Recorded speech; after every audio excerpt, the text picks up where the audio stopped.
Namaste.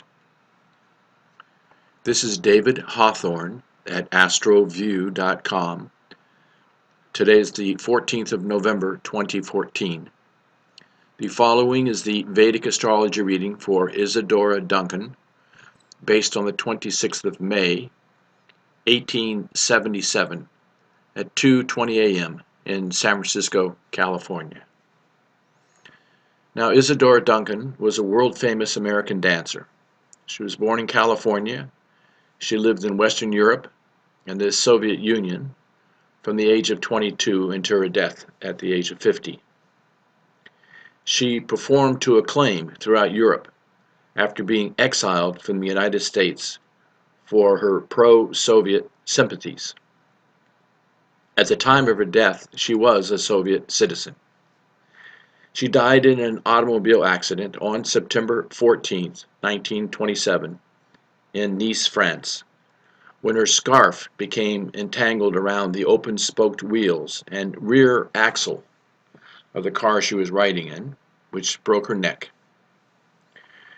Now, she had two older brothers, one older sister. Her parents divorced when she was 12 years old. Her father died in the sinking of a British passenger steamer when she was 21.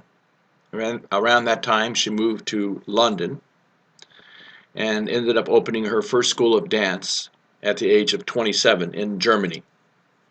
She moved back to the U.S. for a while at the age of 37.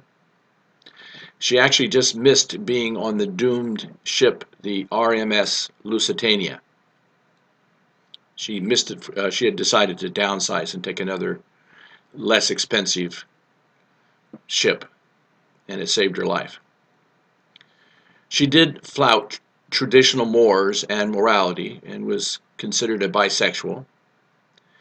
She had a daughter and later a son out of wedlock by two different men, and both of her children, along with a nanny, drowned in a car accident on April 19th, 1913. Later, she gave birth to another son who only lived for a few hours. Finally, in 1922, she married a Russian poet. I think his name was Sergei Yesenin. Now, he was 18 years younger than she was. He left her 1 year later, and 2 years later, he committed suicide. By the end of her life, she became notorious for her financial woes, scandalous love life, and public drunkenness. She spent her final years moving between Paris and the Mediterranean. Now, breaking with convention, Isadora Duncan traced the art of dance back to its roots as a sacred art. She developed within this idea free and natural movements, inspired by the classical Greek arts, the folk dances, the social dances, nature, and natural forces, as well as an approach to American athleticism, which included skipping, running, jumping, leaping, and tossing. In 1987, she was inducted into the National Museum of Dance Hall of Fame. So now I'm using systems approach to interpreting horoscopes, systems approach for Vedic astrology as developed by Professor V.K. Chaudhry in Gurugram, India, which is now being used by hundreds of Vedic astrologers worldwide. So I encourage you to learn the systems approach principles and apply them to your own practice of Vedic astrology, and you will find that you get very accurate readings. Now, in the first house, she had the 12th sign, Pisces, ascending or rising at 22 degrees. I often say this is the 12th and final sign of the zodiac, so these are very highly evolved people learning the final lessons of life. This is a water sign, and we know that the three water signs, Cancer, Scorpio, and Pisces, are very creative people. Sensitive, creative, intuitive. In the second house, she had the first sign, Aries, So Mars rules wealth, status, speech, and continuation of family life. In the third house, she had the second sign, in the third house she had the second sign Taurus. So Sun, Mercury, and Venus are all in Taurus. Now I know if you're a Western astrologer, you're saying, oh, May 26th Sun was in Gemini. Well, that's the tropical zodiac. That's where the planets were 2,000 years ago. We're not using the tropical zodiac. We're using Vedic astrology, which uses the sidereal zodiac, which is what astronomers use. So on the date, on May 26th, if you go to a Western astrologer, the astrologer would say, yes, Sun is in Gemini. But if you go to an astronomer, a scientist, a mathematician, the astronomer would say, no, Sun is actually at 13 degrees on that particular day. So she's got Sun, Mercury, and Venus in the third house of independence and self-expression. So this gives her very strong opinions, very independent person, Sun in the third house. Mercury gives her good intellect and communication skills. And of course, Venus is dance. It's fine arts, performing arts, and healing arts. In the fourth house, she has the third sign Gemini, fifth house, fourth sign Cancer. So Moon rules her mind and her children. In the sixth house, she has the fifth sign Leo, and this is Ketu, the southern node of the Moon, which is spirituality in the sixth house. In the seventh house, she has the sixth sign Mercury. In the seventh house, she has the sixth sign Virgo, which is ruled by Mercury. So Mercury rules her relationships, partnerships, joint ventures, and comforts living abroad. In the eighth house, we have the seventh sign, Libra. So Venus rules the eighth house of longevity of life. In the ninth house, she has the eighth sign, Scorpio, with Moon in Scorpio. So this is the house of Dharma, and Moon is the public, and it can be entertainment and the arts. In the 10th house, she has the ninth sign, Sagittarius, with Jupiter retrograde at 9 degrees in its own sign of Sagittarius. This is extremely good. This is the house of professional life and career, and Jupiter is Guru.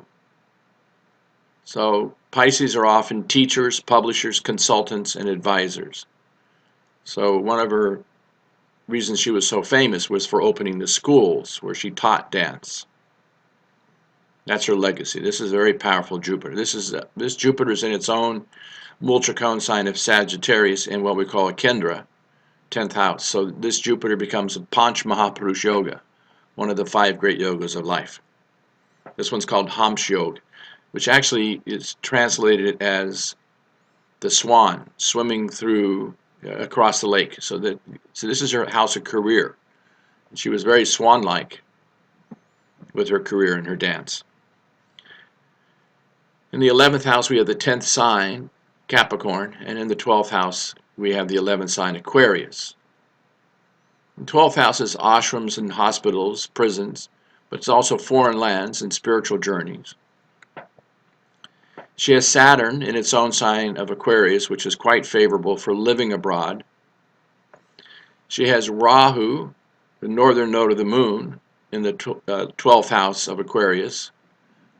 And Rahu is the planet of desire, so there's desires for foreign life.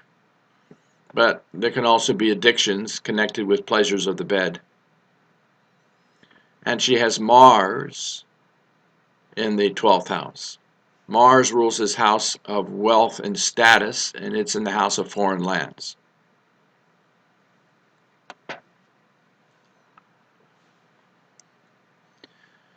So now let's go into the principles of systems approach. According to systems approach to interpreting horoscopes,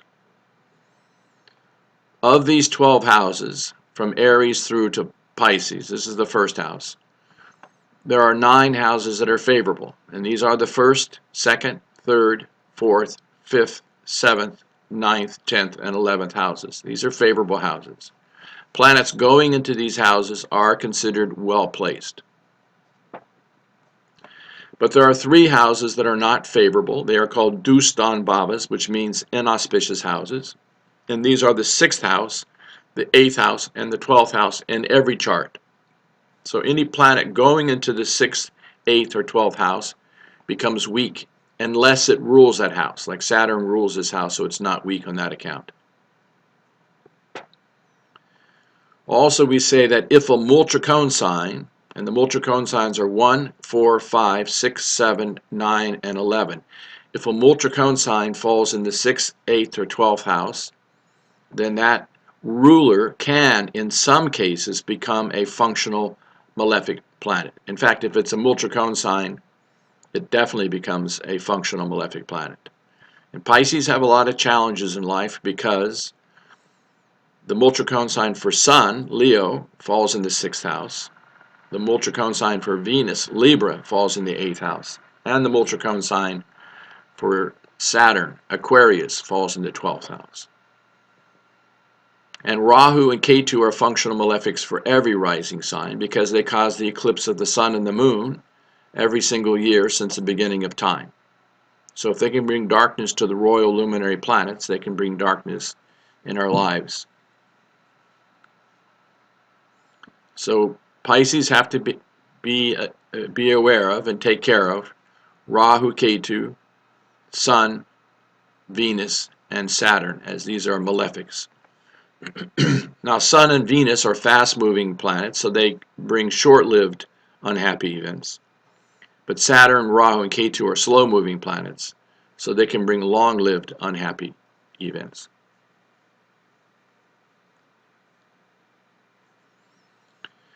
Now, with systems approach, we pay attention to the rising sign degree. There are 30 degrees possible. A degree changes every 4 minutes. So this is very specific to the individual's exact time of birth. So this ascending degree becomes known as most effective point. And any planet within 5 degrees of the most effective point has an impact. So this starts at 17 degrees, it goes up to 27 degrees. Any planet that's a functional benefic in that range will give some positive result. A functional malefic will cause some adverse effect. So now let's take a look at how these planets are truly operating in this horoscope.